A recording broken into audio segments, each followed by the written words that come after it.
마지막으로 주도권 토론으로 이어갈 텐데요. 주어진 시간은 6분 30초입니다. 발언권은 먼저 이준석 후보한테 있습니다. 시작하시죠.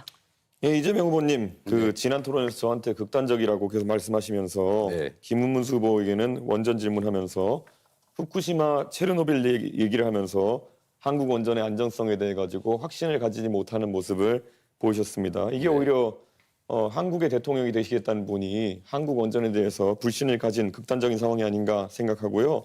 자, 그러면은 중국 원전에 대해서 한번 여쭤보겠습니다. 중국 동쪽 지역에는 원전이 많이 몰려 있고요. 이게 사고가 날 경우에는 대한민국의 직격탄인데 이건 어떻게 위험도를 평가하십니까?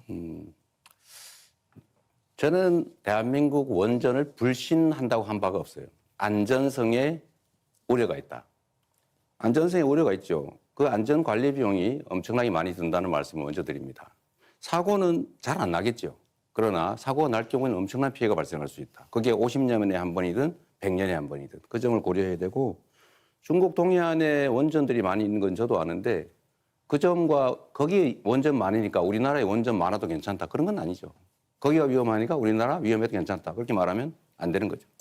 중국의 원전의 안전관리에 대해 가지고 특별한 대책이 혹시 있으십니까? 왜냐하면 지금 대한민국의 원전 산업이 수출 산업으로 유망하고 우리가 경험한 바로는 문재인 대통령께서 원전의 안전성에 대해서 꾸준히 의심하고 계시기 때문에 해외 세일즈 같은 것도 안 됐습니다. 근데 지금 이재명 후보의 발언대로라면은 대한민국 원전이 뭐 사고가 날 수 있기 때문에 결국은 안전하지 않다는 취지로 들릴 수도 있고, 지금 결국에는 뭐 중국에 대해서는 별말 안 하실 것 같은데 어떻게 받아들여야 됩니까?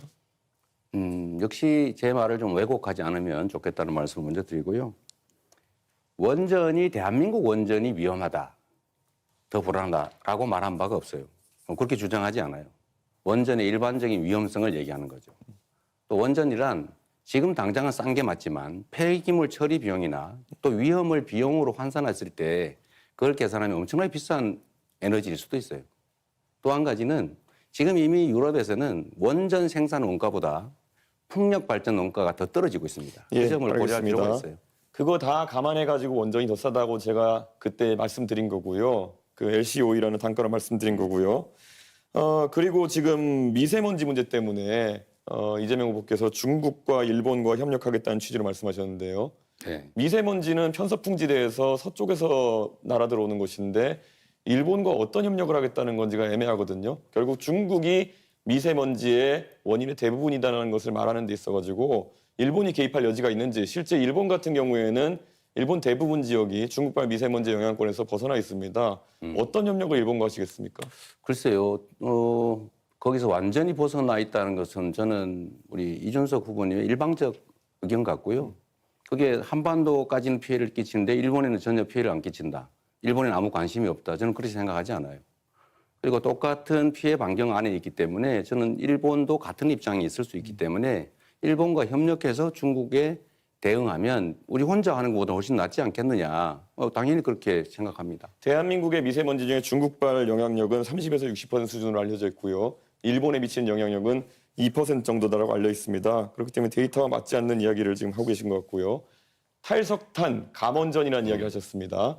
그러면 이 안에서 보통 우리가 봤을 때 기저전력을 무엇으로 해결하겠는가라는 질문을 하게 되는데요. 네. 에너지 수요는 갈수록 AI와 로봇의 발달로 늘어날 텐데 탈석탄하고 감원전 하면은 기저전력 수요가 늘어나는 것엔 무엇으로 대응하시겠습니까? 지금 현재 상태도 원전의 비중이 32% 정도고, 현재 상태로는 새로 짓는 것도 있기 때문에 지금 있는 것만 해도 2060년까지는 쓸 수 있는 상태고요.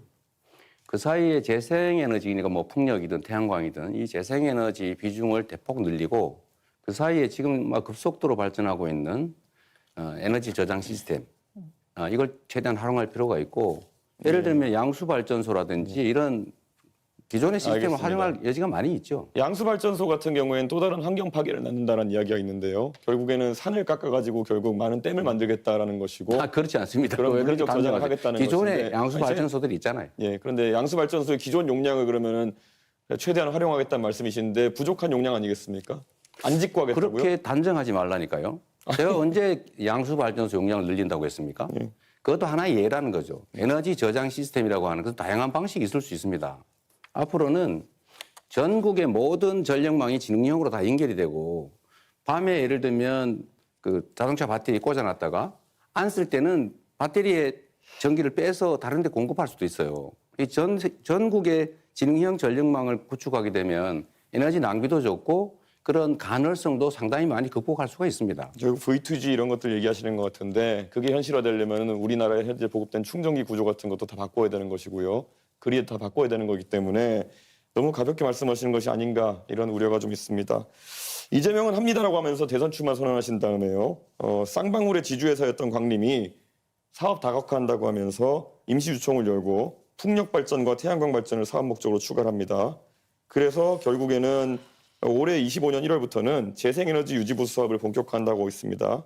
이 광림의 투명 경영을 담당하는 분이 황윤석이라는 분인데 이분이 감정평가사로 후보님 성남에 시장하실 때 성남에서 부동산 업무하셨던 이준석 분입니다. 후보님 예. 45초 남았는데 한 분에게만 질문하셨어요. 이런 분의 이름이 같이 나오는 것에 대해 가지고 재생에너지 관련해 가지고 혹시 이재명 후보가 대장동이나 아니면 여러 사건에서 결국 사적인 이익을 추구한 것이 아니냐는 의심을 받는 것처럼 또 다른 의심을 받을 수 있다. 저는 그런 생각을 하고 있습니다. 네, 다른 후보 답변 시간 30초 보장해 주셔야 됩니다. 예, 그러면 권영국 후보님께 질문 드리겠습니다.